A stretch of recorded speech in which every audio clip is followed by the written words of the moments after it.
안녕하세요. 미스터리 수사국에 오신 것을 환영합니다.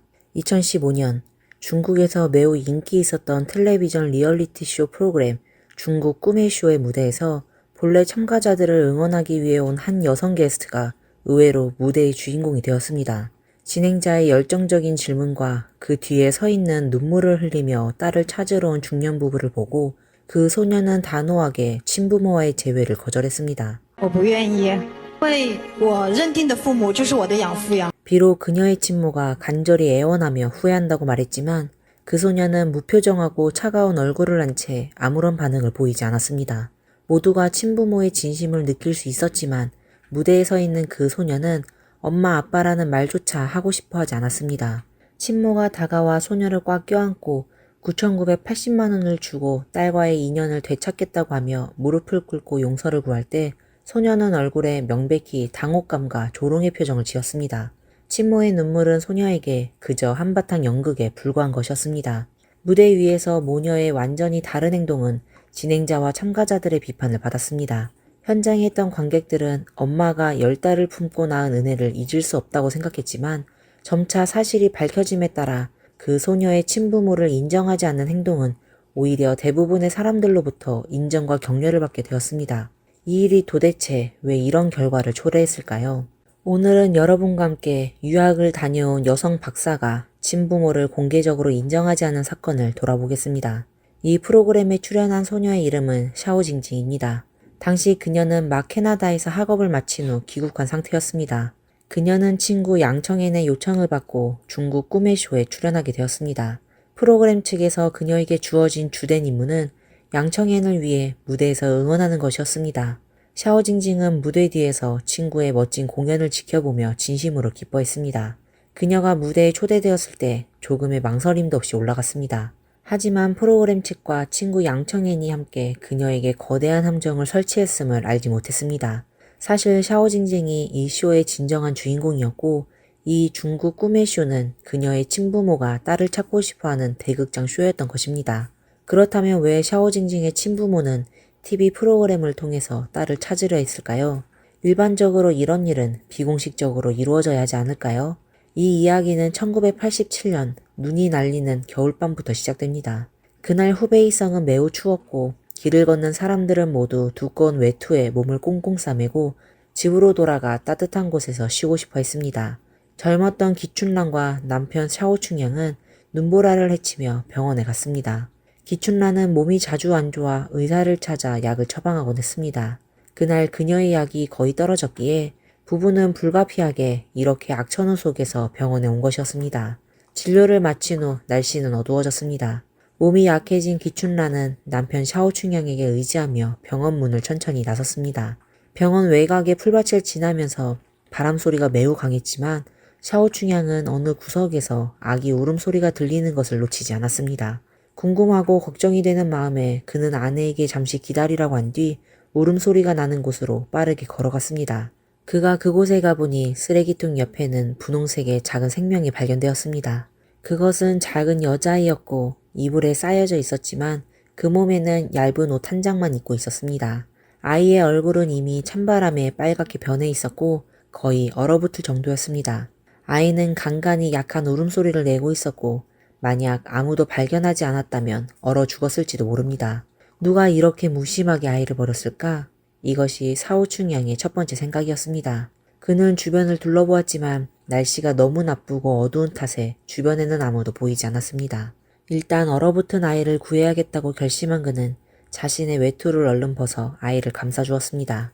부부는 즉시 상의하여 아이가 얼마나 오랫동안 이 추위 속에 있었는지 알 수는 없었지만 만약 즉시 구하지 않으면 생명이 위험할 것이라고 판단하고 일단 집으로 데려가기로 했습니다. 다음날 아이의 친부모를 찾아보겠다고 결심한 두 사람은 그날 밤 아이를 집으로 데려갔습니다. 부부는 집에 돌아온 후 먼저 작은 여자아이에게 따뜻한 물로 목욕을 시키고 두꺼운 옷을 입혔습니다. 그들은 아이를 위해 따뜻한 작은 침대도 마련해 주었고 이 모든 일을 마치고 나니 이미 새벽이었습니다. 다행히 이 불쌍한 아이는 체온이 정상으로 돌아왔고 얼어붙었던 피부 색깔도 원래 붉은색으로 회복되었습니다. 아이는 울지도 않은 채 조용히 작은 침대에서 잠이 들었고 부부는 그 모습을 부드럽게 지켜보며 미소를 지을 수밖에 없었습니다. 기춘란은 문득 생각했습니다. 만약 나에게 이런 귀여운 딸이 있었다면 얼마나 좋을까? 그녀와 남편 샤오충양은 결혼한 지 오래되었지만 아이가 없었습니다. 기춘란은 오랜 병으로 인해 임신할 수 없었기 때문이죠. 샤오충양은 이에 대해 한 번도 불평하지 않았고 아내를 떠나야겠다는 생각도 한 적이 없었습니다. 두 사람은 좋은 부부관계를 유지했지만 기춘란은 여전히 죄책감을 느꼈고 눈앞에 있는 이 작은 여자아이를 보면서 진심으로 좋아하는 마음이 들었습니다. 그러나 남편은 이렇게 말했습니다. 아이를 잃어버린 부모님은 분명 매우 걱정하고 있을 거야.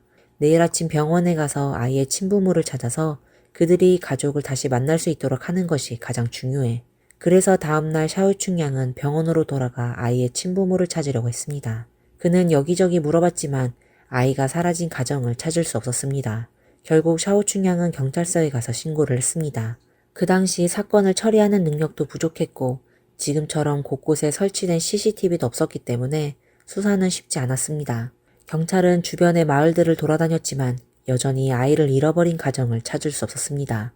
결국 그 아이는 버려진 아이로 남게 되었고 경찰은 그 아이를 고아원에 보내 입양될 때까지 기다리라고 말했습니다. 병원 의사는 그 말을 들은 후 기춘란의 오랜 소망이 바로 아이를 갖는 것이라고 빠르게 말했습니다. 버려진 이 여자 아기가 샤오충양에게 발견된 것이 아마도 하늘이 그들에게 준 선물일지도 모른다고 생각했습니다. 기춘란과 샤오충양 부부는 원래부터 이 작은 여자아기를 매우 좋아했기 때문에 그들은 즉시 결정을 내리고 현장에서 이 아이를 입양하기로 했습니다. 부부는 이 아이를 자신들의 친딸처럼 키우고 모든 사랑을 주기로 맹세했습니다. 경찰과 병원의 도움을 받아 기춘란과 샤오충양은 관련 부서에 가서 입양 절차를 마쳤고 그들은 아이에게 매우 아름다운 이름인 샤오징징이라고 지어주었습니다. 그때부터 세 사람은 서로 의지하며 함께 살아가기 시작했습니다. 샤오충양과 기춘란의 경제적 상황은 그리 여유롭지 않았습니다. 샤오충양은 군을 제대한 후 지역의 한 면직 공장에서 근무하며 일하고 있었고 그의 수입은 매우 평균적이었습니다. 기춘란은 건강 문제로 집을 떠나 일을 할 수 없었고 집에서 가사를 돌보았습니다. 이렇게 해서 세 사람의 일상적인 생활비는 모두 샤오충양이 책임졌습니다. 샤오징징이 오기 전에는 아내의 의료비를 보조하며 겨우 생활이 가능했지만 이제 가족이 하나 더 늘어나니 돈이 부족해졌습니다. 그럼에도 불구하고 부부는 샤오징징을 잘 돌보겠다고 다짐하며 항상 가능한 한 좋은 물질적 조건을 제공하기 위해 노력했습니다. 예를 들어 샤오징징이 처음 집에 왔을 때는 쌀죽을 먹였지만 부부는 아이의 영양이 부족할까봐 모든 여유 자금을 들여서 분유를 구입했습니다. 1980년대의 분유는 고급품으로 가격도 매우 비쌌습니다. 샤오충양은 공장에서 일하는 것 외에도 2가지 알바를 더했습니다. 비록 일이 매우 힘들고 돈을 아끼지 못했지만 샤오 집안의 분위기는 확 달라졌습니다. 평소 웃음이 드물었던 집안에 이제는 매일 웃음소리가 가득 찼습니다. 그들의 평범했던 삶도 샤오징징 덕분에 매우 풍성하고 다채로워졌습니다. 샤오징징은 매우 귀여운 아이였고 어릴 때부터 매우 착하고 똑똑했습니다. 사람들은 가난한 집 아이는 일찍 어른이 된다고 말하곤 했습니다. 샤오징징은 삶이 어렵다는 것을 알고 있었기에 부모를 매우 배려하며 항상 부모님을 웃게 하려고 했습니다. 피곤해 지쳐서 집에 돌아오는 아버지를 보면 그녀는 아버지의 신발을 바꿔주거나 등을 주물러주면서 자신이 반에서 1등을 했다고 자랑했습니다. 샤오충양은 딸의 우수한 성적을 듣고는 피로가 사라지고 기운이 나서 활력이 넘쳤습니다. 그는 딸 샤오징징이 바로 자신의 최고의 에너지원이라고 말하곤 했습니다. 시간은 1990년으로 접어들었습니다. 공장체제 개혁으로 샤오충양은 직장을 잃었습니다. 중년이 된 샤오충양은 다른 기술이 없어 정식 직장을 찾기 어려웠지만 다행히도 튼튼한 체력을 가진 그는 인맥의 도움으로 우선 수레를 끌고 다니는 일을 구할 수 있었습니다. 가끔 샤오징징은 어머니와 함께 아버지에게 밥을 싸서 가져다 주곤 했습니다. 아버지가 수레에 짐을 가득 실어 한 번씩 왕복하며 나르는 모습을 보면서 샤오징징은 아버지가 힘들어하는 것을 안타까워하면서도 동시에 열심히 일하는 것의 중요성을 깨달았습니다. 1995년 한 사업주가 샤오충양에게 가스통을 나르는 일을 제안했습니다. 한 가스통의 무게는 15kg이었고 그 당시 대부분의 아파트에는 엘리베이터가 설치되어 있지 않았지만 거의 모든 가정에는 가스레인지가 있었습니다. 그래서 고층에 사는 주민들은 가스통을 집까지 운반해줄 사람을 고용하곤 했습니다. 이는 매우 힘든 일이었지만 샤오충양은 군대에서 일했던 경험 덕분에 체력이 강했고 생활의 압박이 그에게 이 일을 거절할 이유를 주지 않았습니다. 그는 이 일을 여러 해 동안 계속했습니다. 세 사람의 생활은 여전히 힘들었지만 아무도 고통을 느끼진 않았습니다. 그들은 서로를 배려하며 함께 힘을 합쳐 살아갔죠. 그들은 삶에 대한 좋은 기대를 가지고 있었고 모두가 이 작은 가정을 위해 자신의 역할을 다하고 있었습니다. 기춘라는 몸이 좀 나아지면 손재주를 살려 수공예 작업을 하게 됐습니다. 샤오징징은 부모님의 사랑에 보답하기 위해 좋은 성적을 거두겠다고 결심했죠. 학교에서의 시험마다 그녀는 항상 학년 순위 상위권을 차지했습니다. 모범생이었던 그녀의 상장은 벽에 가득 걸려 있었고 선생님들은 샤오징징을 공부에 유망한 학생이라며 장차 좋은 대학에 합격할 것이라고 말했습니다. 그러나 어머니 기춘란의 건강은 점점 악화되었습니다. 어머니의 부담을 덜어주기 위해 어린 샤오징징은 직접 시장에 가서 장을 보고 밥을 하며 집안일을 도와주기 시작했습니다. 어머니가 누워있을 때는 그녀는 온갖 방법을 동원해 어머니를 돌보고 고통을 덜어주려 했습니다. 이럴 때마다 기춘란은 하늘에 감사하며 그 눈보라 속에서 자신에게 이렇게 착하고 이해심 많은 딸을 보내준 것을 고마워했습니다.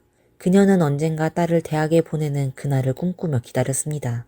모든 부모의 바람처럼 그녀의 꿈도 아름다웠지만 현실은 매우 잔인했습니다. 이 착한 어머니는 딸이 대학에 가는 그날을 결국 맞이하지 못했습니다. 2001년 어느 날 기춘란의 병세가 갑자기 악화되었습니다. 병원에 입원했다는 어머니 소식을 듣고 중학생이던 샤오징징은 즉시 학교를 쉬고 집으로 돌아갔습니다. 병상에 누워있는 어머니를 보고 샤오징징은 눈물을 참을 수가 없었죠. 그녀는 어머니의 손을 꼭 잡고 어머니가 자신을 떠날까봐 두려워했습니다. 기춘란은 자신이 더 이상 버틸 수 없다는 것을 알았고 딸이 자신이 친생모가 아니라는 사실을 알게 되면 깊은 상실감을 느낄까봐 걱정했습니다. 또한 진실을 알게 된 딸이 샤오충양과 관계에 틈이 생길까 걱정했습니다. 그래서 샤오충양의 동의를 얻어 기춘란은 딸에게 사실을 털어놓기로 결심했습니다. 자신의 출생 배경을 알게 된 샤오징징은 기춘란과 샤오충양은 영원히 나의 진짜 부모님이고 나는 그들의 딸로 살아갈 것이라고 확고히 말했습니다. 샤오징징은 마음속으로 아주 분명히 알았습니다.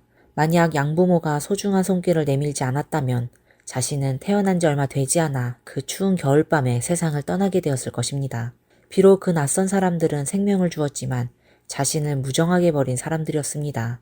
진정으로 자신을 사랑하고 돌봐준 사람은 위급한 순간에 자신을 키우기로 결심했던 기춘란과 샤오충양 부부였고 그들이 나에게 새 삶을 주었기에 자신이 지금 여기에 있는 것이었습니다. 또한 자식으로서 자신이 가장 큰 빚을 지고 있는 것은 기춘란과 샤오충양의 양육의 은혜뿐이라고 생각했습니다. 딸의 약속을 들은 후 기춘란은 마음이 편안해졌고 얼마 후 기춘란은 평화롭게 세상을 떠났습니다. 기춘란이 떠난 뒤 샤오징징은 더욱 집중해서 공부하며 돌아가신 어머니께서도 자랑스러워할 수 있도록 최선을 다했습니다. 2005년 고등학교를 졸업 후 치른 대학 입시에서 샤오징징은 기대에 부응하며 화중 농업대학교에 입학했습니다. 대학 시절 아버지 샤오충양의 부담을 덜기 위해 샤오징징은 계속해서 아르바이트를 하며 학비와 생활비를 스스로 해결했습니다. 아르바이트로 많은 시간과 에너지를 소비했지만 샤오징징은 똑똑한 머리로 학업에서도 항상 우수한 성적을 유지하며 장학금도 자주 받았습니다. 대학교를 졸업한 후 그녀는 대학원에 진학할 수 있는 기회를 얻었고 대학원 시절에도 학업에 게으르지 않았습니다. 결국 그녀는 캐나다 카필라노 대학교에서 동물과 수의학 박사과정을 위한 기회를 얻었습니다. 곧 해외로 유학을 떠나려던 샤오징징은 아버지와의 이별을 아쉬워했습니다. 한때 크고 강했던 아버지의 머리에는 이제 많은 흰머리가 자라났습니다. 그녀는 아버지가 여전히 가스통을 나르고 있다는 사실이 걱정되었습니다. 만약 아버지가 일이 힘들어서 다치기라도 하면 옆에서 돌봐줄 사람이 없을까봐 두려워했습니다. 하지만 샤오충양은 웃으면서 딸에게 계속 공부하라고 격려했습니다. 네가 학업을 끝내고 돌아올 때까지 나는 문제가 없을 거야. 비록 이 부녀는 혈연관계는 아니었지만 20년 넘게 쌓아온 서로에 대한 정은 혈액으로 이어진 관계보다 더 깊고 강한 것이었습니다. 그런 가운데 샤오징징이 해외로 떠나기 전 집에 2명의 불청객이 찾아왔습니다. 그들은 중년의 부부였고 자신들이 샤오징징의 친부모라며 딸을 되찾으러 왔다고 했습니다. 도대체 이게 무슨 일일까요? 사실 이 부부는 같은 마을에 살고 있는 양씨 집안이었습니다. 당시 이미 3명의 딸을 낳은 이 부부는 4번째 아이가 또 딸이라는 사실을 알게 된 후 크게 당황했습니다. 그들은 남자아이를 간절히 원했지만 가정의 경제 상황은 매우 어려웠고 계속해서 사업도 부진을 겪고 있었습니다. 결국 그들은 딸을 더 이상 부양할 수 없다고 생각하고 마음을 비우고 샤오징징을 병원 옆에 버리기로 결심했습니다. 그들은 희망하기를 좋은 인연을 가진 사람이 아이를 데려가길 바랬습니다. 경찰이 아이를 잃어버린 가정을 수소문했을 때 그들은 아이를 다시 데려가진 않았지만 샤오징징이 샤오춘양 가정에 입양되었다는 사실을 알게 되었습니다. 그 후 양씨 부부는 이제 경제 상황이 많이 나아졌고 샤오징징을 되찾기 위해 샤오춘양에게 50만 위안, 약 9,980만 원을 제시하며 그동안의 양육비를 지급하고 딸을 다시 찾겠다고 했습니다. 이 말을 듣고 샤오징징은 크게 놀랐습니다. 그녀의 친부모가 어디에 있는지, 왜 자신을 버렸는지, 혹시 말할 수 없는 이유가 있었을지 궁금해했지만 한 번도 자신을 태어나게 한 부모가 이렇게 가까운 곳에 겨우 몇 킬로미터 거리에 있다는 사실을 상상하지도 못했습니다. 我不愿意，因为我认定的父母就是我的养父养母，不是因为在我最需要父母的时候，他们没有出现，而且就在一个镇上 OK， 才几公里而已。对，为什么连看我都没有？ 샤오징징은 자신이 친부모를 찾으려던 마음을 더 이상 갖지 않게 되었습니다. 그녀는 어릴 때 입던 옷이 낡고 먹을 것이 부족할 때 친부모는 단 한 번도 찾아오지 않았습니다. 양부는 부채가 쌓이면서도 아내의 병을 치료하고 딸의 학비를 대기 위해 힘들게 일했지만 친부모는 아무런 관심을 보이지 않았던 것이죠. 대학에 다닐 때도 자신이 힘들게 아르바이트를 하며 학비를 벌고 있을 때 친부모는 그저 침묵을 지켰습니다. 그러나 이제 박사과정을 마치고 생활이 나아지자 필요 없을 때만 친부모가 나타났습니다. 샤오징징은 그들의 행동을 비웃을 수밖에 없었습니다. 이미 그녀의 마음은 깊이 상처받았고 친부모를 찾으려는 생각은 사라졌습니다. 그녀는 자신에게 부모는 오직 기춘란과 샤오춘양 뿐이라고 확신하게 되었습니다.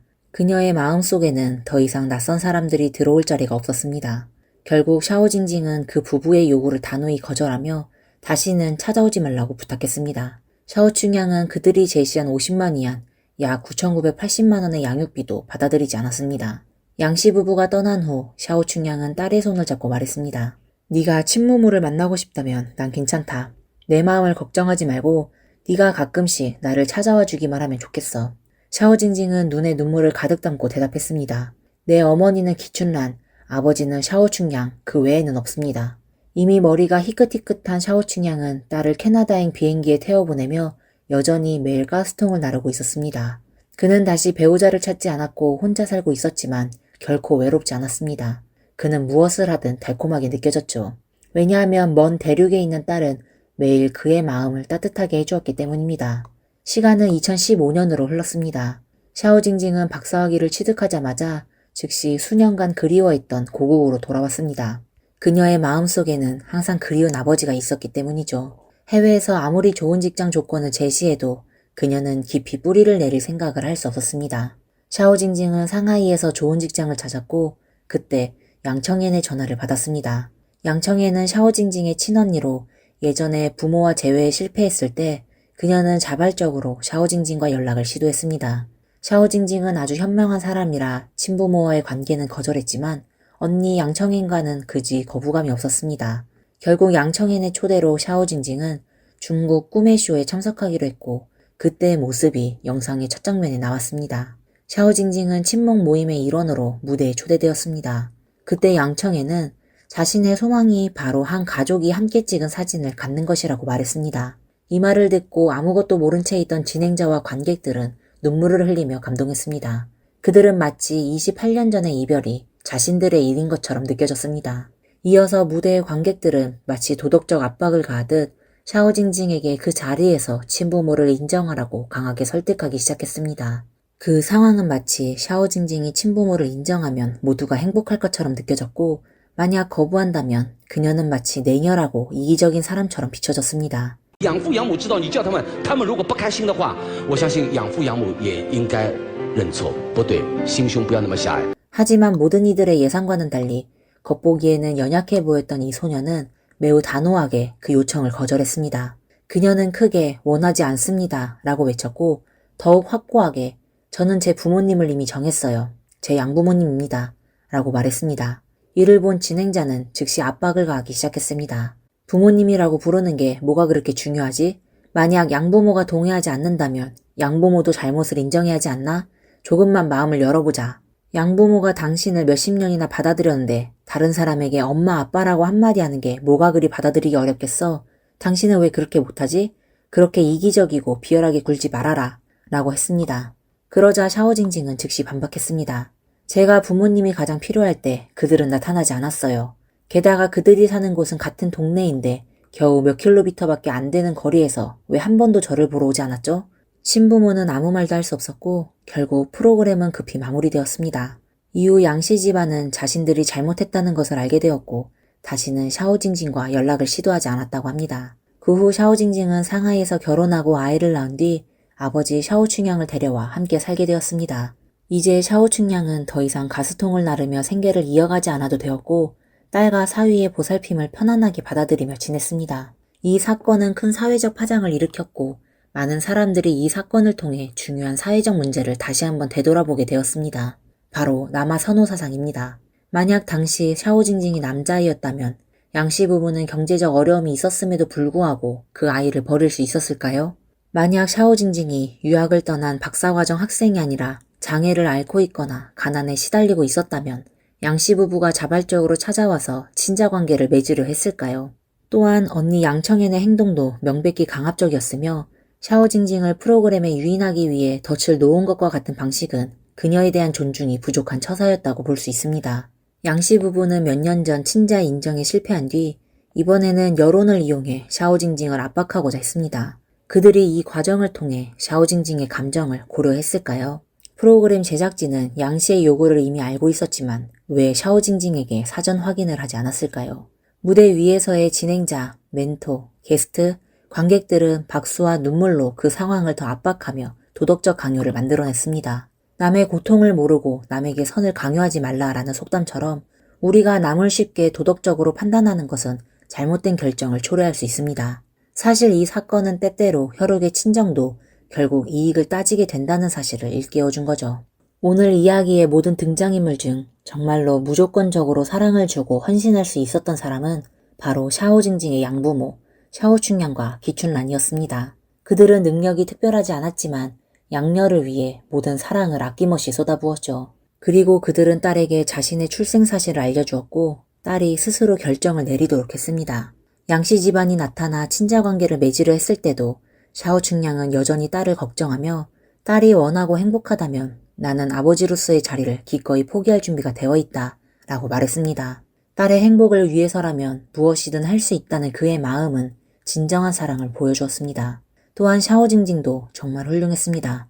그녀는 무대에서 혼자서 싸우며 비난을 받았지만 본인의 원칙을 절대 바꾸지 않았습니다. 마치 그녀는 지난 수년 동안 마음의 아픔을 혼자 감당해온 것처럼 그 누구도 그녀를 흔들 수 없었습니다.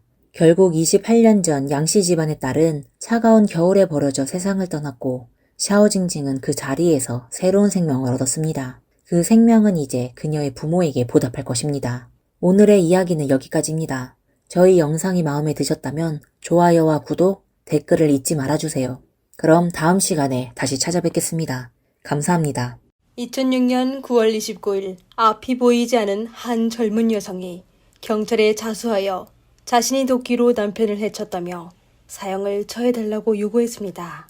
여성은 범행 과정을 설명하는 동안 시종일관 차분한 태도를 유지했지만 경찰이 범행 동기를 묻자 표정이 변하기 시작했습니다. 그녀는 갈라지는 목소리로 자신의 비참했던 지난 날을 털어놓기 시작했습니다. 19살의 첫사랑에게 두 눈을 잃고 21살의 첫 번째 남편에게 버려지고 26살의 두 번째 남편인 조자강에게 끊임없는 학대를 당했던 양이 고작 7년이라는 짧은 시간 동안 젊고 아름다웠던 여성은 어쩌다 끔찍한 범죄를 저지르게 된 것일까요? 안녕하세요. 미스터리 수사국입니다. 오늘 저희와 같이 이 사건에 대해 같이 알아봅시다. 2006년 9월 29일 밤늦도록 산 아래 마을은 깊은 잠에 빠져 있었는데요. 산 중턱에 자리 잡은 화가령촌에서는 섬뜩한 비명소리가 끊이지 않았지만 마을 사람들은 이미 익숙해져 있었습니다. 5년 전 앞을 보지 못하는 젊은 여성 양이가 조자강이라는 남자와 결혼한 이후 그의 집에서는 양이의 비명이 끊이지 않았는데요. 마을 사람들은 걱정스러운 마음에 몇 번이고 조자강의 집을 찾아갔지만 그때마다 조자강은 양이를 짓누르며 폭력을 행사했는데 그는 말리는 사람이 있으면 더욱 심하게 양이를 학대했습니다. 결국 마을 사람들은 조자강 집안일에 관여하는 것을 포기했습니다. 그날 밤도 마찬가지로 비명소리는 계속되었는데 사람들은 그냥 조자강이 예전처럼 양이를 구타하는 줄만 알았습니다. 그러다 새벽이 가까워지자 마을 안에서 또 다른 비명소리가 들려왔습니다. 하지만 이번은 산 중턱에서 울리는 게 아니라 마을에서 울린 거였습니다. 그 소리가 오래도록 멈추지 않아 한 마을 주민이 걱정해하며 밖으로 나왔는데 피투성이가 된 양이가 비틀거리며 다니고 있는 모습을 보게 되었습니다. 양이는 주민의 문 여는 소리에 그에게 달려가 도와달라고 했지만 주민은 남의 일에 간섭하기 싫어하는 눈치였습니다. 양이는 잠깐 침묵하다 남편이 참변을 당했다고 말하자 놀란 마을 주민은 어떻게 된 일인지 물었습니다.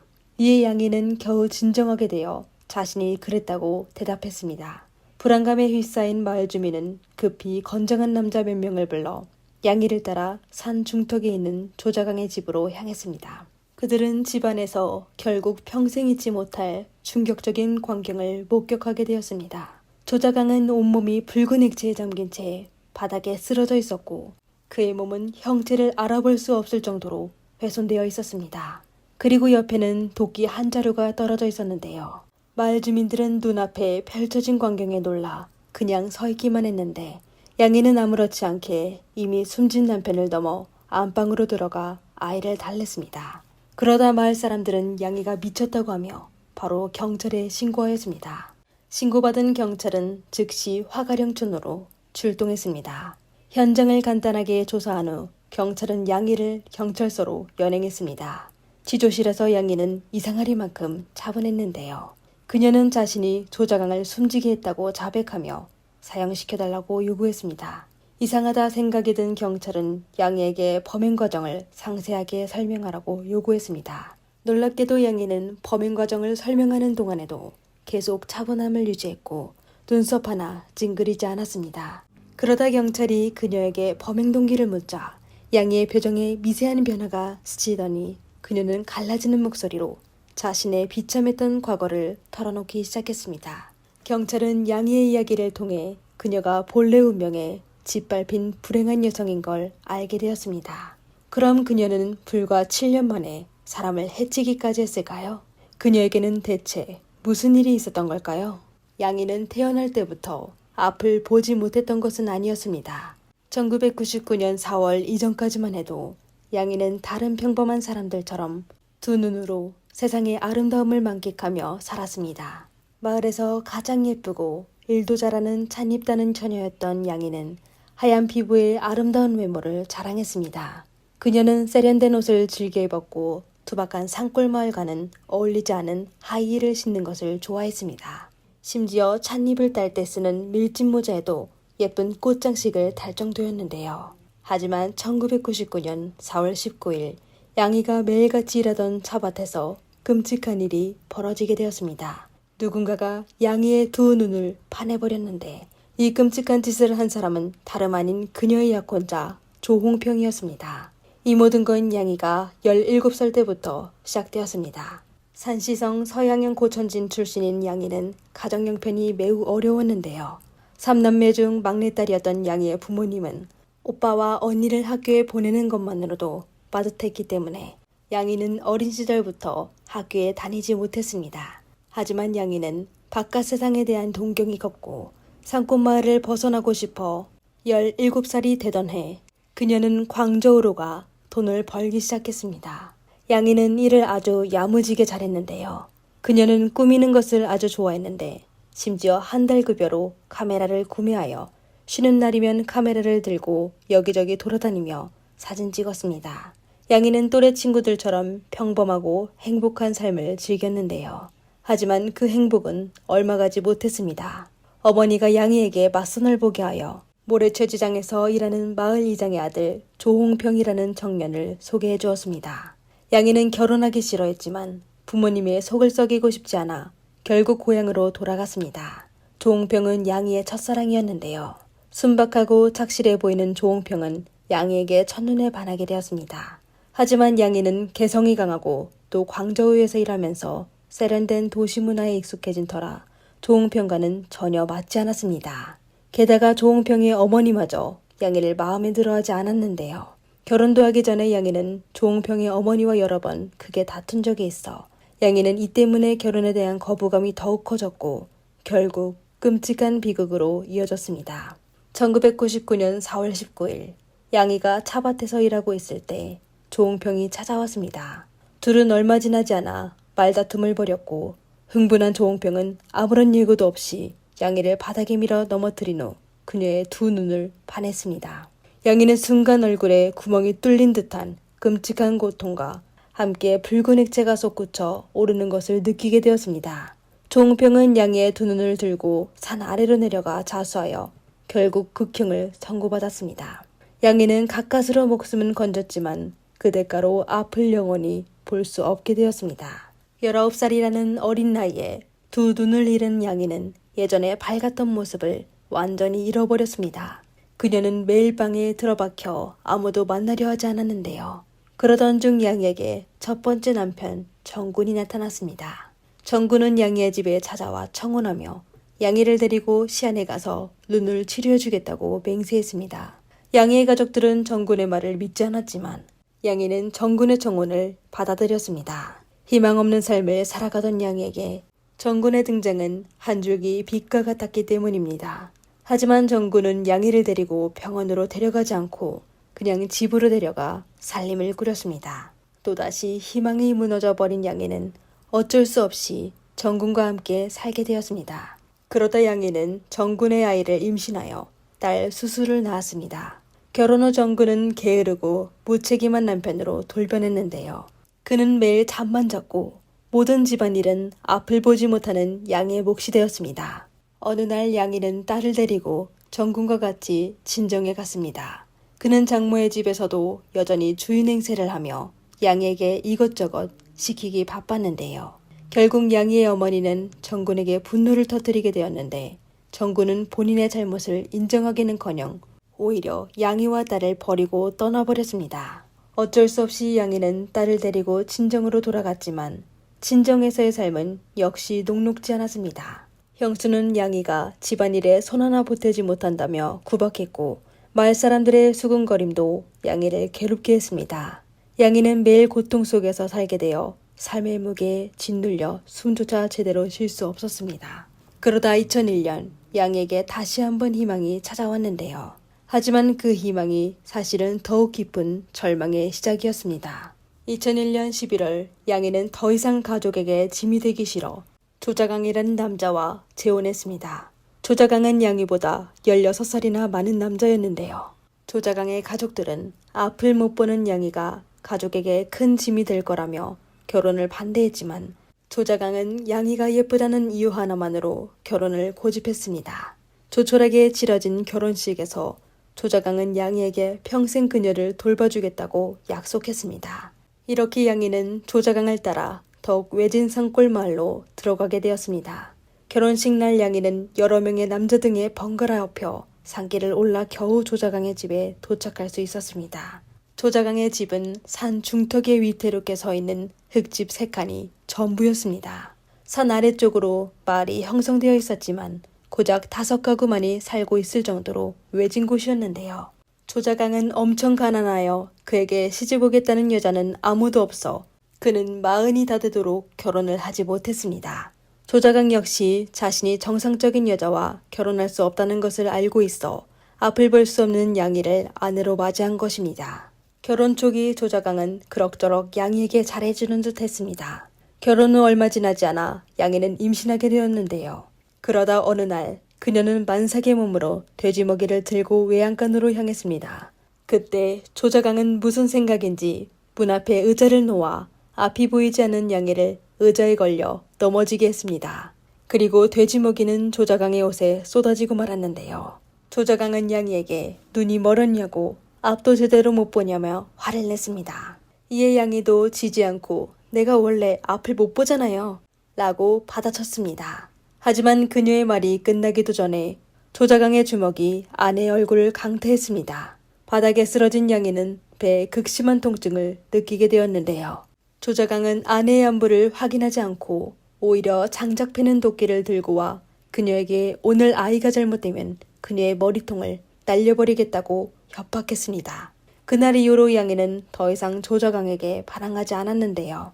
아니, 감히 말조차 붙이지 못했습니다. 조자강은 조금이라도 양이의 말이나 행동이 마음에 들지 않으면 그녀에게 무자비한 폭력을 가했습니다. 그러다 양이가 두 아들을 낳은 이후 조자강의 본성은 더욱 악랄해졌습니다. 그는 사소한 일에도 양에게 폭언을 퍼부었고 손찌검도 서슴지 않았습니다. 그는 심지어 자신의 행동이 잘못되었다고 생각하지 않았는데요. 그는 양이를 그냥 대를 이을 아들을 낳아주는 도구로 여겼고 존중이라고는 찾아볼 수 없었습니다. 끊임없이 이어지는 남편의 폭력에 양이는 처음에는 소리쳐 도움을 요청하고 빌기도 했지만 곧 아무 소용이 없다는 것을 깨닫게 되어 아예 체념해버렸습니다. 결국 양이는 조자강에게 폭행을 당할 때 아이들이 깨지 않도록 소리까지 죽이게 되었습니다. 양이의 순종적인 태도는 조자강을 더욱 기고만장하게 만들었는데요. 그는 양이뿐만 아니라 양이를 걱정해서 찾아온 마을 사람들에게까지 폭력을 행사했습니다. 심지어 양이의 어머니가 찾아와 딸의 힘겨운 결혼 생활을 걱정하며 조심스럽게 타이르자 인면수심의 조자강은 두 모녀를 무자비하게 폭행했습니다.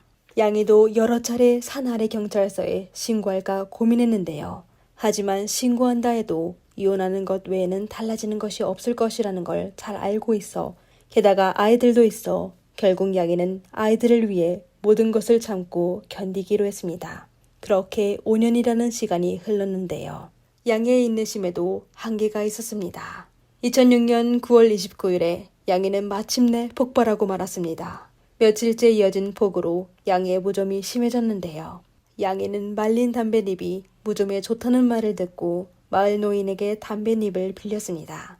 그때 마침 조자강과 그 노인이 함께 카드게임을 하고 있었는데 게임이 끝나자 노인은 조자강에게 담뱃잎을 건네주며 양이에게 전해주라고 했습니다. 집에 돌아온 조자강은 양이가 여기저기 아쉬운 소리를 하며 얻어쓰는 것을 못마땅해 했습니다. 하지만 이번에는 손찌검 대신 차가운 물을 한 대접 떠와 양이에게 마시라고 했습니다. 그날은 하필 양이의 생리기간이었고 조자강은 이를 알고 일부러 양이에게 찬물을 마시게 하며 괴롭힌 것입니다. 양이는 찬물을 마시면 조자강이 더 이상 괴롭히지 않을 거라고 생각하며 군말 없이 물을 마셨습니다. 하지만 양이는 알지 못했습니다. 이것이 더 끔찍한 일의 시작이라는 것을. 찬물을 마신 양이는 방으로 들어가 아이들을 씻기고 재우기 시작하여 아이들이 잠들고서야 안방에서 나왔습니다. 그때 마당에서 날카로운 쇠 갈리는 소리가 들려왔는데요. 조자강이 도끼를 가는 소리였습니다. 하지만 양이는 대수롭지 않게 생각하고 다시 방으로 들어가 잠자리에 들었습니다. 한밤중 깊은 잠에 빠져있던 양이는 조자강의 거친 손에 이끌려 억지로 잠에서 깨어나게 되었습니다. 조자강은 횡설수설하며 자신이 꿈을 꿨는데 꿈속에서 양이가 얼마 전에 세상을 떠난 마을 노인과 함께 누워있는 것을 봤다고 말했습니다. 조자강은 갑자기 정신이 나간 사람처럼 양이가 자신을 해치려고 한다며 중얼거리기 시작했습니다. 그리고 조자강은 양이가 살아있는 한 언젠가는 자신을 해칠 거라고 하며 그녀의 머리채를 휘어잡아 바닥에 내동댕이 친 후 방에서 나갔습니다. 잠시 후 조자강은 손에 무언가를 들고 다시 돌아왔는데 도끼 한 자루와 밧줄 하나가 들려 있었습니다. 조자강은 도끼와 밧줄을 가리키며 오늘 밤 2가지 선택을 줄 테니 그중 하나를 골라야 한다고 말했습니다. 첫 번째는 도끼로 스스로 목숨을 끊는 것이고 두 번째는 밧줄로 목을 매라는 것이었습니다. 만약 양이가 다음날 아침까지 살아있다면 사는 걸 후회하게 할 거라고 협박했습니다. 그리고 양이가 자신의 말을 듣지 않으면 아이들과 양이의 가족들까지 모두 가만두지 않겠다고도 덧붙였습니다. 조자강의 협박에 양이는 온몸을 벌벌 떨게 되었는데 조자강은 아랑곳하지 않고 침대에 누워 코를 골며 잠들었습니다. 조자강의 코 고는 소리가 들리자 양이는 침대 밑으로 손을 뻗어 도끼와 밧줄을 찾았습니다. 그리고 양이의 머릿속에 섬뜩한 생각이 스쳐 지나갔습니다. 나와 조자강 둘 중 하나는 오늘 없어져야 해. 양이는 떨리는 손으로 도끼를 높이 지켜들었습니다. 도끼는 결국 조자강을 향해 내려졌습니다. 순간 조자강은 본능적으로 양의 다리를 붙잡았는데요. 극도의 공포에 사로잡힌 양이는 이성을 잃고 미친 듯이 도끼를 휘두르며 조자강이 움직이지 않을 때까지 16번이나 내리꽂혔습니다. 하지만 불행은 여기서 끝이 아니었는데요. 3살, 2살 된 양이의 두 아들이 이상한 소리에 잠에서 끼어 방에서 나와 끔찍한 장면을 목격하고 말았습니다. 정신을 차린 양이는 비투성이가 된 채로 집을 나섰는데요. 그리고 비틀거리며 산 아래로 내려가 마을 사람들에게 경찰에 신고해달라고 부탁했습니다. 경찰에 체포된 양이는 순순히 자신의 죄를 인정했습니다. 끔찍한 범행을 저지른 양이의 나이는 고작 26살에 불과했습니다. 양이는 경찰 조사에서 자신이 겪었던 끔찍한 일들을 담담하게 털어놓았습니다. 슬픔과 고통이 묻어나는 이야기였지만 마치 남의 이야기를 하듯 담담하게 말하는 양이의 모습은 보는 이들을 더욱 안타깝게 했습니다. 양이는 경찰에게 자신이 직접 도끼를 들었던 그 순간 처음으로 스스로를 위해 선택을 내린 것이라 그 어느 때보다도 더욱 자유롭고 후련한 기분이었다고 말했습니다. 하지만 양이가 어떤 고통을 겪었든 사람을 숨지게 한 것은 돌이킬 수 없는 사실이었습니다. 양이는 법의 심판을 받아야 했습니다. 법원은 양이가 자수한 것과 범행 동기 그리고 정황을 참작하여 그녀에게 유기징역 12년을 선고했습니다. 감옥에 수감된 양이는 비로소 마음의 안정을 찾게 되었는데요. 양이는 한 인터뷰에서 감옥에 있으니 적어도 말벗이라도 있어서 좋다고 말했습니다. 어떤 수감자들은 좋은 마음으로 양이에게 절대 감형받으려 하지 말라고 바깥 세상은 감옥보다 훨씬 힘든 곳이라고 말하기도 했습니다. 하지만 양이는 마음속으로 세 아이들을 걱정했는데요. 특히 두 아들에게 헤아릴 수 없는 상처를 준 것에 대해 깊은 죄책감을 느꼈습니다. 양이는 모범수가 되어 하루빨리 출소해 아이들 곁으로 돌아가기 위해 노력했습니다. 2014년 모범적인 수감 생활을 이어가던 양이는 가석방으로 출소했습니다. 출소 후 양이는 새 아이들을 만나게 되었는데요. 당시 15살 큰딸 수수는 시안의 한 보육시설에서 생활하고 있었습니다. 수수는 어린 시절부터 자신과 거의 살지 않은 엄마 양이에게 차가운 태도를 보였는데요. 하지만 양이는 처절하지 않고 딸에게 진심으로 다가가기 위해 노력했습니다. 양이의 큰아들은 시댁에서 키우고 있었습니다.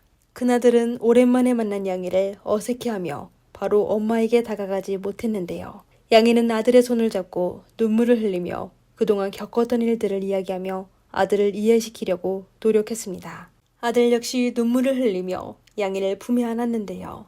하지만 안타깝게도 둘째 아들은 양이가 감옥에 있는 동안 이미 다른 가정에 입양되어 둘째 아들을 만나 아줌마라고 부르는 아들의 모습에 가슴 아픈 눈물을 삼켜야 했습니다. 세 아이들을 모두 만난 양이는 역시 가족은 함께해야 한다는 평범한 진리를 다시 한번 깨달았습니다. 2016년 4월 19일 양이는 새로운 사랑을 시작했는데요. 상대는 시각장애인 안마사였습니다. 양이는 그와 함께 안마 시술소에서 일하며 소소하지만 행복한 나날을 보내고 있습니다. 두 사람은 결혼 후 함께 안마 시술소를 운영하며 살겠다는 소박하지만 아름다운 꿈을 꾸고 있습니다. 수많은 고난과 역경을 겪었던 양이는 마침내 평범한 사람들처럼 소소한 행복을 느끼며 살 수 있게 되었습니다. 이번 사건은 한 여성의 불행했던 삶이 어떻게 끔찍한 비극으로 이어졌는지를 보여줬습니다. 양이는 상상할 수 없는 고통과 좌절을 경험했고 결국 돌이킬 수 없는 범죄를 저질렀습니다. 다행히 양이는 절망의 늪에서 빠져나와 새로운 삶을 살게 되었습니다. 그리고 양이에게 평생 지울 수 없는 상처를 남긴 3명의 남성들은 인간의 가장 어두운 본성을 여실히 보여주었는데 결국 그 대가를 치르게 되었습니다. 양이가 앞으로는 행복한 삶을 살아가기를, 그리고 이 세상이 고통받는 사람들에게 따스한 손길을 내밀어줄 수 있는 세상이 되기를 바랍니다. 시청자 여러분은 이번 사건에 대해 어떻게 생각하시나요? 댓글로 여러분의 생각을 공유해주세요. 지금까지 미스터리 수사국이었습니다. 다음 시간에 더욱 흥미로운 사건으로 찾아뵙겠습니다. 감사합니다. 안녕하세요. 미스터리 수사국입니다. 오늘은 특별한 취미를 가진 사람에 대해 소개해드리겠습니다. 그의 취미는 아주 많았는데요. 그리고 많은 취미들 중 그는 나무를 가장 좋아했습니다. 그는 종종 나무 위에서 몇 시간 동안 앉아 있었는데요. 그리고 그는 나뭇잎도 좋아했는데 집착할 정도였습니다. 가장 놀라운 건 여러 취미를 갖고 있는 이 잘생긴 남자가 나중에 여러 사람을 숨지게 한 범인이 되었는데요. 오늘의 이야기는 미국의 마운트 버논에서 일어났습니다. 그 마을에서 가장 유명한 곳은 미국에서 가장 오래된 오페라 하우스였습니다. 사건의 주인공인 티나 헤르만은 바로 그 마을에 살고 있었는데요. 32세 티나는 2010년 남편 레리로부터 상처를 받게 되어 이혼을 선택하고 13세의 딸 사라와 11세의 아들 코디를 홀로 키우게 되었습니다. 그녀의 연애 생활은 순탄치 않았는데요. 이혼 후 그녀는 그렉이라는 남자와 사귀게 되었는데 성격 차이로 오래가지 못했습니다. 티나는 현지의 데이리 퀸이라는 레스토랑에서 일했었는데 그곳에서 수년 동안 일해와 레스토랑 동료들과 친구가 되었습니다. 그 당시 그녀가 살고 있는 곳이 외딴 곳이어서 그녀는 이사할 계획을 한 게 있었습니다. 그녀는 자신이 일하는 레스토랑과 가까이 있는 아파트를 임대하고 싶어 오랜 시간을 걸쳐 인터넷에서 마음에 드는 장소를 찾기 시작했습니다. 2010년 11월 10일 수요일, 티나는 부동산 중개인과 집 보기로 약속을 잡았었는데요. 오전에 그녀는 이웃 스테파니를 불러 그녀와 함께 아파트를 보러 갔었습니다. 티나는 그날 오후 4시부터 밤까지 저녁 근무였는데 이상하게 지각한 적 없는 티나는 출근 시간이 오래되었는데도 나타나지 않았습니다. 레스토랑의 매니저 발레리는 티나의 친한 친구였는데 티나에게 여러 번 전화해도 그녀는 전화를 받지 않았습니다. 발레리는 뭔가 잘못되었다는 느낌이 들어 다른 몇몇 동료들과 티나의 집으로 찾아갔습니다. 티나의 집에는 불이 켜져 있었고 그녀의 차도 진입로에 주차되어 있었습니다. 하지만 티나에게 암만 전화를 걸어도 그녀는 여전히 받지 않았는데요. 발레리는 할 수 없이 그녀의 집으로 가 문을 두드렸지만 아무런 대답이 없었습니다. 가장 이상한 건 티나가 키우는 개도 짖지 않았는데요. 발레리는 티나에 대해 아주 친해서 티나의 강아지가 누군가 문을 두드릴 때마다 짖는다는 걸 잘 알고 있었습니다. 하지만 그날 밤 발레리는 아무리 세게 문을 두드려도 티나의 집에는 아무 소리도 들리지 않았습니다. 이에 걱정이 된 발레리는 911로 전화하여 도움을 요청하였습니다. One of my employees did not show up for work this afternoon at 4 o'clock, Okay. which is totally uncharacteristic of her. I'm very concerned about her. What's her name? Her name is Tina Herman. 신고받은 경찰은 저녁 7시 30분경 티나의 집으로 갔는데요. 하지만 경찰관도 아무리 세게 문을 두드려도 대답하는 사람이 없었습니다. 그리고 수색영장이 없어 경찰은 떠날 수밖에 없었는데요. 11월 11일 목요일 이튿날에 티나는 여전히 깜깜무소식이었으며 그녀의 두 자녀 사라와 코디도 학교에 가지 않았고 기이하게 사라졌습니다. 그뿐만 아니라 사실 티나의 이웃인 스테파니도 같이 사라졌는데요. 41세의 스테파니는 티나의 좋은 친구이며 티나의 집에서 가까운 곳에 살고 있었습니다. 그녀가 마지막으로 나타났을 때 티나와 같이 있었는데요. 다시 얘기하자면 사실 거의 동시에 4명의 사람이 같이 사라졌다는 것입니다. 레스토랑의 일정에 따르면 티나는 그날에도 오후 4시에 출근해야 했습니다. 하지만 그녀는 이번에도 제 시간에 출근하지 않았는데요. 그녀의 친구 발레리는 더 이상 가만히 있으면 안 된다고 생각하고 친구 티나에게 분명 무슨 일이 일어났을 거로 생각하였습니다. 경찰의 도움을 받을 수 없다고 생각한 그녀는 본인이 직접 찾기로 하였습니다. 발레리는 바로 승용차를 운전하여 티나의 집으로 향했는데요. 아무리 문을 두드려도 대답이 없어 발레리는 뒷마당으로 돌아갔습니다. 그녀는 잠금이 안 된 창문을 통해 티나의 집으로 들어갔는데요. 그러다 집으로 들어가자마자 이상한 냄새를 맡게 되었습니다. 그리고 조금 걷자 땅바닥에 붉은 자국이 있는 걸 보게 되었습니다. 뭔가 잘못되었다는 생각이 들자 그녀는 911로 다시 전화하였습니다. Called in last night about Tina Herman being missing. I am out of her house now. There is blood everywhere.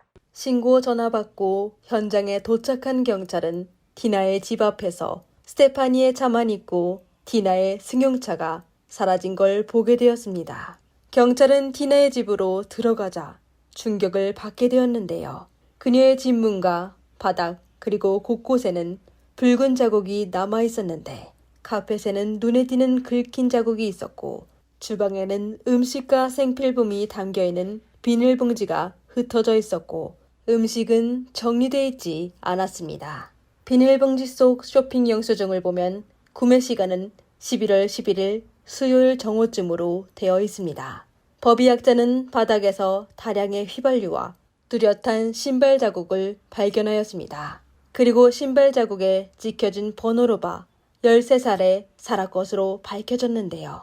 티나 집안의 화장실은 마치 작은 도살장 같았습니다. 방안과 거실의 상태로 보아 경찰은 집안에 몇몇 사람들이 피해된 거로 추측하였습니다. 사건 발생 이후 경찰은 우선 티나와 헤어진 지 얼마 안 된 그녀의 남자친구 그렉을 의심했습니다. 하지만 사건 당시 그렉은 타겟 슈퍼마켓의 창고에서 일하고 있어 알리바이가 충분했는데요.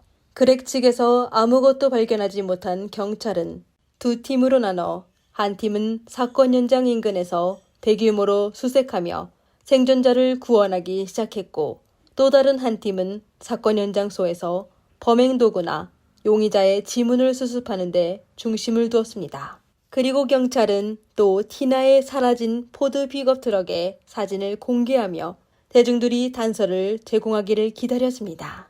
다행히도 경찰은 곧 중요한 단서를 받게 되었는데요. 사건이 뉴스에 나온 후 누군가가 경찰에 케인 칼리지의 주차장에 의심스러운 차량이 있다고 신고하였습니다. 경찰은 그 사람이 얘기한 곳에 도착하여 그 트럭이 티나의 승용차라는 걸 확인하였습니다. 이와 동시에 경찰은 주차장에서 트럭 근처를 배회하는 한 의문의 남자를 발견하였습니다. 경찰은 그에 대해 신문한 결과 그는 여자친구가 수업을 마치길 기다리고 있었다고 하였는데요. 경찰은 그의 이름 매튜 호프만을 기록하고 또 그에게 경찰이 그 장소를 폐쇄했다고 하며 그에게 빨리 떠나라고 요청했습니다. 경찰 수색에 그들은 현장에서 중요한 단서를 발견하게 되었는데요. 법의학자들은 티나의 집에서 월마트의 비닐봉지를 발견했었는데 사실 처음 그들은 그 비닐봉지가 티나가 쇼핑한 거로 생각하여 큰 관심을 두지 않았습니다.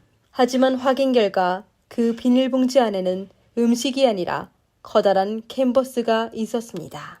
경찰은 월마트의 CCTV를 확인하여 그 캔버스를 구입한 사람을 바로 찾아냈는데요. 그 사람은 25살에서 30살 정도의 나이에 중간 체격의 남성이었는데 현금으로 결제하였습니다. 주차장 CCTV 속 그 남자의 승용차는 토요타 야리스인 것으로 드러났습니다. 하지만 사진이 너무 흐려 차량 번호가 선명하게 보이지 않았습니다. 이에 녹스카운티 경찰서는 바로 차량 등록 사무소로 연락하여 인근 그 모델의 차량을 소유하는 자의 정보를 전부 입수했습니다. 곧 경찰은 그 남자가 30세의 매튜 호프만이라는 것을 알게 되었습니다. 바로 그 대학 주차장에서 경찰의 신문을 받았던 그 남자였습니다. 매튜는 1980년 11월에 태어났는데요. 그의 부모는 1997년에 이혼했는데 이로 매튜는 영향을 받았는지 학교 친구들은 매튜가 겉보기에 잘생기고 온화했지만 말하기를 싫어하고 의사소통에 능숙하지 않다고 하였습니다. 게다가 그의 행동도 이상하여 친구가 거의 없었는데요. 하지만 그는 본인만의 특별한 취미가 여러 개 있었습니다. 예를 들어 그는 종종 숲으로 가 다람쥐를 잡아 구워 먹곤 하였는데요. 그는 집 뒷마당에서 불장난을 하며 다양한 음식을 구웠습니다. 그리고 매튜는 집착할 정도로 나무에, 특히 나뭇잎에 관심이 많았는데요. 매튜의 이웃들은 매튜가 종종 혼자 나무 위에 올라갔다가 조용히 앉아 몇 시간 동안 주변 이웃들을 내려다보곤 했다고 말했습니다. 2001년 20세의 매튜는 특급 방화 혐의로 유기징역 6년을 선고받았습니다. 그 당시 매튜는 한 아파트에서 강도질을 했었는데 본인의 범행을 은폐하기 위해 불을 지른 것이었습니다. 결국 불은 주변 가옥에 먼저 최소 200만 달러, 하나로 약 2억 6천만 원 상당의 피해를 보게 되었습니다. 감옥에서 석방된 후 매튜는 여러 가지의 일을 했었는데 2010년 형사사건이 발생하기 몇 개월 전에 매튜는 나무 다듬는 일을 하게 되었습니다. 하지만 그의 이상한 행동에 그의 동료와 상사는 불만을 하게 만들었습니다. 결국 매튜는 얼마 안 돼 해고되었는데요. 매튜에 대한 조사를 마친 후 경찰은 11월 15일에 바로 매튜의 자택으로 출동하였습니다. 경찰이 그의 집을 들이닥쳤을 때 매튜는 거실 소파에 자고 있었고 그의 집 안에는 들어가자마자 눈앞에 펼쳐진 광경에 놀라게 되었습니다. 거실의 바닥에는 아주 두꺼운 나뭇잎이 덮여 있었고 썩은 듯한 냄새가 났습니다. 처음 경찰은 티나와 다른 실종자가 나뭇잎에 묻혀 있는 게 아닌가 싶었는데 자세히 수사한 결과 썩은 냄새는 사실 잎사귀 아래에 있는 몇 마리의 다람쥐에서 난 겁니다. 그리고 나뭇잎은 거실뿐만 아니라 집 전체의 모든 공간에 가득 차 있었습니다. 만약 바닥에 변기가 없었다면 사람들은 그곳이 화장실이라는 걸 믿지 못할 정도였는데요.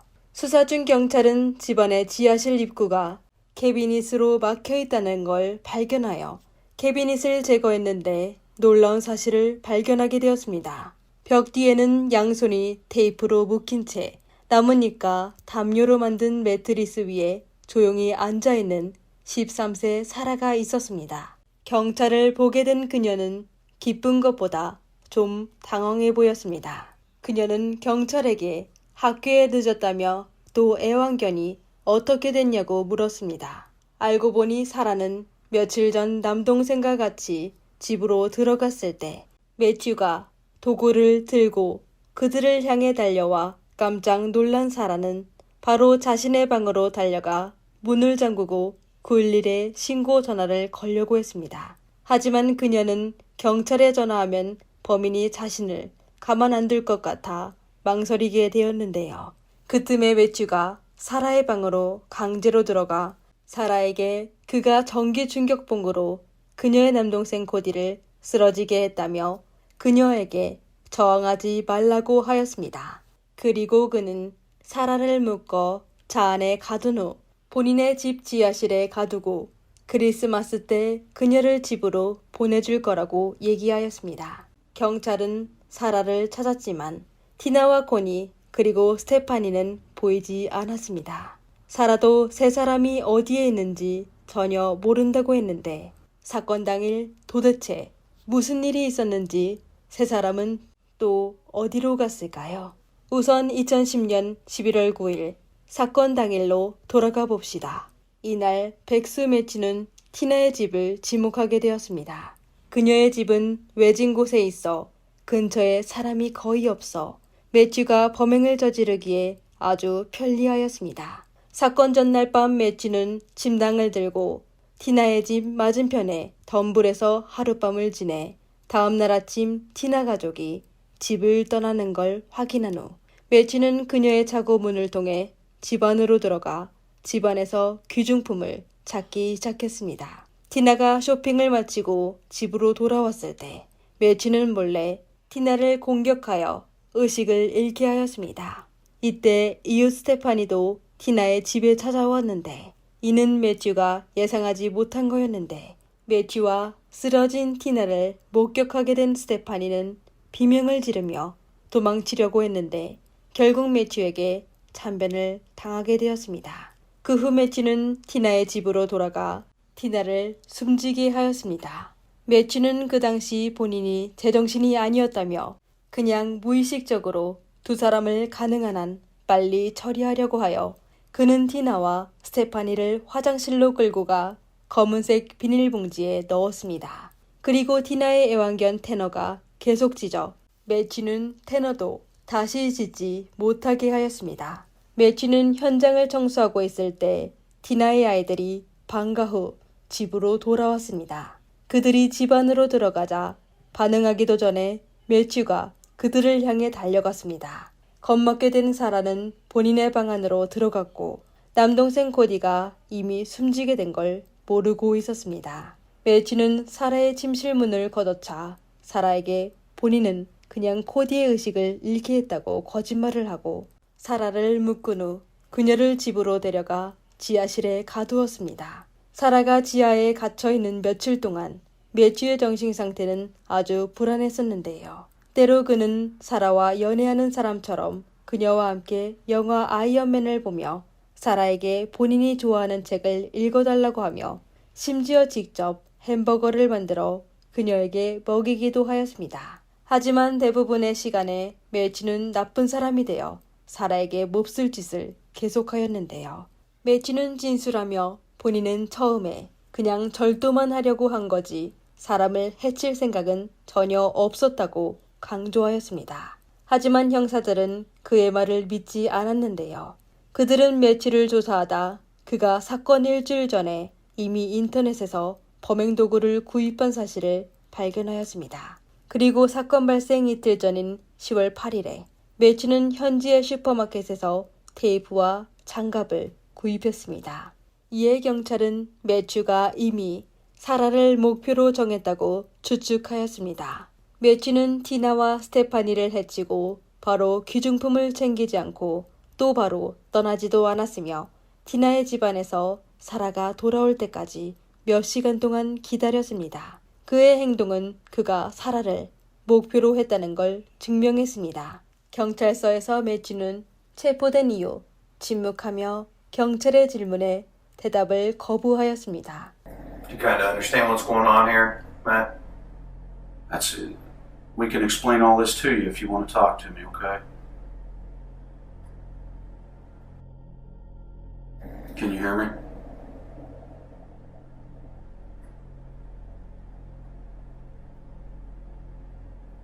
The only reason that I don't know where Tina, Stephanie, and Cody are is because we had to spend a lot of time at the scene. We will know. We will find them.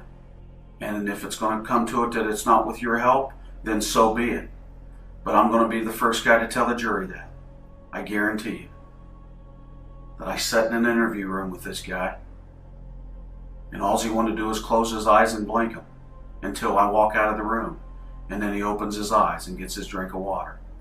경찰은 여러 명의 형사를 보내 그에 대해 신문하였지만 아무런 단서를 얻지 못했습니다. 신문 과정에서 매튜는 경찰에 피해자 3명이 어디에 묻혀 있는지 알려줄 수 있지만 그 과정에서 그는 도망치는 척할 거라며 더 이상 살고 싶지 않으니 경찰에게 꼭 본인을 사격해달라고 하였습니다. So I had a really horrific dream last night. I saw some really disgusting stuff in the big garbage can. I was hoping I could make some excuse for you guys to kill me. 솔직히 말해서 그의 조건은 아주 유혹적이었지만 불법이어서 경찰은 그의 제안에 동의하지 않았습니다. 오랜 협상 끝에 검사는 마침내 재판에서 그에 대해 극형을 요구하지 않는 조건을 제시하였습니다. 매튜는 자신이 극형을 선고받지 않을 것이라는 사실을 알고 바로 모든 범행을 자백하였습니다. 10페이지 분량의 자백서에 그는 사건 과정과 티나, 코디, 그리고 스테파니를 묻힌 장소를 자세히 설명했습니다. 만약 그가 자백하지 않았다면 이 세상 누구도 피해자를 찾을 수 없었을 것입니다. 경찰은 매튜가 제공한 단서에 따라 코코싱 호수 자연보호구역에 출동하여 18m가 되는 큰 나무를 찾아갔습니다. 그 나무의 속은 비어 있었는데 매튜 말고 아는 사람이 거의 없었습니다. 매튜는 나무 위로 가 세 사람을 나무의 구멍에 던졌는데요. 그 나무의 두께가 아주 두꺼웠는데 경찰견도 곁에서 피해자의 냄새를 맡을 수 없었습니다. 결국 경찰은 나무를 자른 후 구멍 속에 숨겨져 있던 세 사람을 찾아냈습니다. 두 달 뒤인 2011년 1월에 매튜는 검찰이 법정에 제기한 10가지 혐의에 대해 유죄를 인정하여 판사는 매튜에게 가석방이 없는 종신형을 선고하였습니다. 판결 이후 매튜의 변호사는 그를 대신하여 피해자의 가족에게 매튜의 죄송함을 전달하였습니다. This was a random burglary that went terribly, terribly wrong. It's tragic. Can't undo what is done. We apologize. 매튜의 사건은 여기서 끝나게 되었지만 사건 이후 사라의 인생은 여전히 어려웠습니다. 사건 전체에 가장 다행인 건 사라가 구출된 건데요. 하지만 사건 이후 사라의 양육권이 그녀의 아버지인 레리에게 넘어가면서 그녀의 생활은 또 어렵게 되었습니다. 사라는 인터뷰에서 더 이상 과거에 겪은 일을 두려워하지 않고 긍정적으로 살아갈 거라고 하였습니다. 하지만 사라의 삶은 절대 쉽지 않았는데요. 애초에 티나는 레리가 가정폭력이 있어 이혼하게 된 겁니다. 사라가 아버지와 같이 살게 되자 레리의 폭력적인 면이 드러나게 되었습니다. 2013년 레리는 또 TV에 나타나게 되었는데 이번에는 수갑차고 있는 장면이었습니다. 사라는 아버지와 새엄마를 법정에 고소하여 두 사람이 수년 동안 본인을 고문했다고 하였습니다. On several different occasions, he'd also made threats to kill her.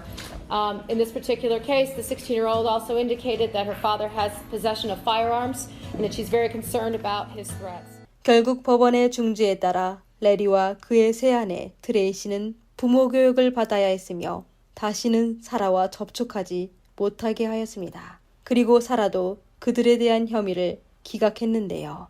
또 그녀의 양육권은 할머니에게 이전되었습니다. 그 이후로 사라는 다시 사람들의 눈에 나타나지 않아 그녀가 어떻게 지내고 있는지는 현재 생활에 대해서는 아무도 모릅니다. 이 용감한 아이가 계속 낙관적인 마음으로 앞으로의 인생을 무사히 지낼 수 있도록 바랍니다.